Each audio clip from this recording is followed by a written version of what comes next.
Assalamualaikum Pak Syarifin. Waalaikumsalam.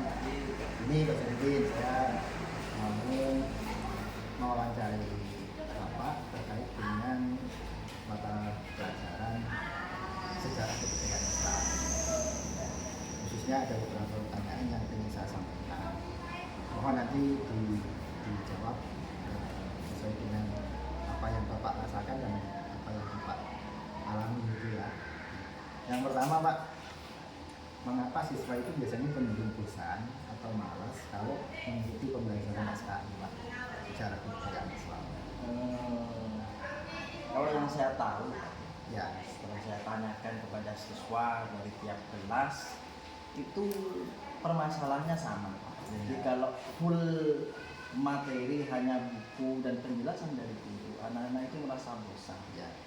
Kurang bahasa singkatnya kurang menarik. Jadi seorang guru harusnya dilengkapi dengan apa ya? Haruslah improve dengan media-media yang Ya, oke.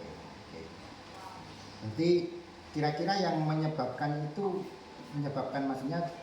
siswa cepat bosan, cepat malas itu khususnya di apanya Pak? di kebiasaannya, Pak. Jadi kebiasaan itu membuat siswa itu stres sebenarnya. Jadi kita itu harus membuat kebiasaan atau pola yang bervariatif. Gitu.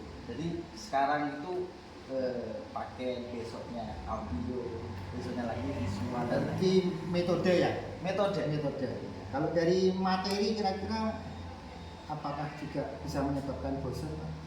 Jelas bisa, Pak. Kalau materinya sangat kaku, hanya mengacu pada satu buku, misalkan buku medianya buku, orangnya buku aja, ya.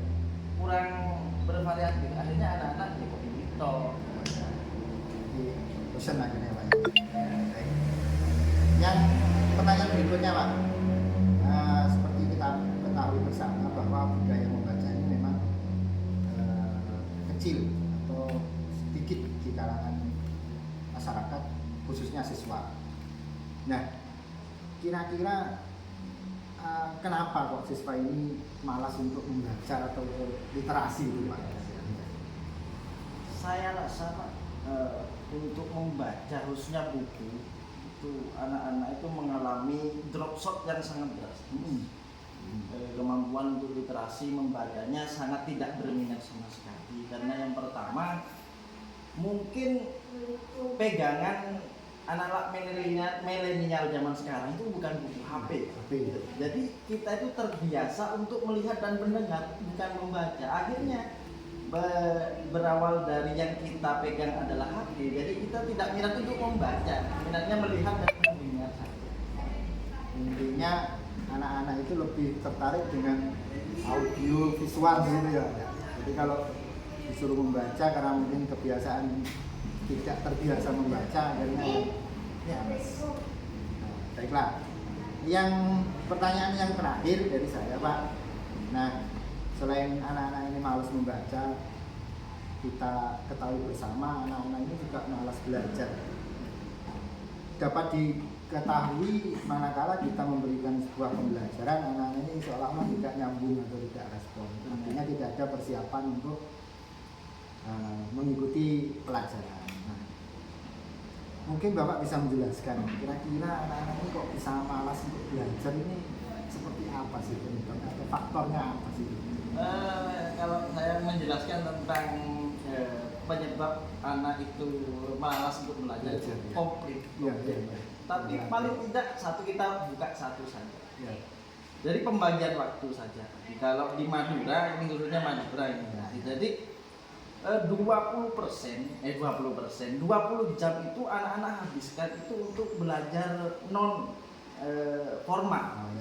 Baik itu di madrasah atau di surau-surau atau musolahnya masing-masing. Jadi untuk di sekolah itu hanya sangat sedikit menyediakan bahan untuk belajar, menyediakan alat untuk belajar. Untuk di pendidikan formalnya itu sangat tersita karena 20 jam itu habis untuk di pelajaran agamanya. Jadi untuk saya rasa kalau siswa kepandaian atau intelektual dan siswa itu sama. Jadi karena waktu yang terbatas untuk formalnya, jadi seolah-olah kita melihatnya bahwa anak itu tidak berkompeten di pendidikan formal. Oke, berarti mayoritas waktu ya. Waktu. Mungkin selain waktu, Pak, faktor yang lainnya.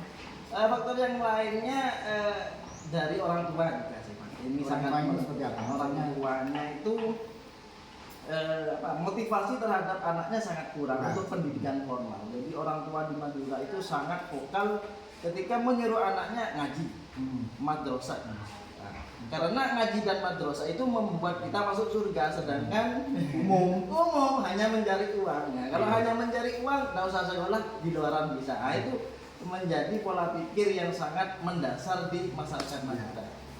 Waktu, dukungan orang tua masih ada, Pak, kira-kira? Banyak sih Pak, komplit itu kalau kita bahas itu.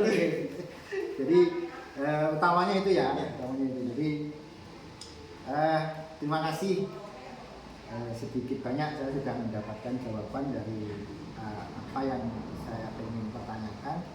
Semoga jawaban Pak Zainuddin ini bisa memberikan kritikan, bisa memberikan masukan untuk kita bisa perbaiki, kita sebagai guru, kita sebagai orang tua itu bisa memperbaiki kualitas dari anak kita atau anak-anak kita agar mereka sadar atau memahami pentingnya satu membaca, kemudian mau belajar dengan baik. Sekali lagi terima kasih Pak. Sama-sama Pak. Sukses. Amin amin.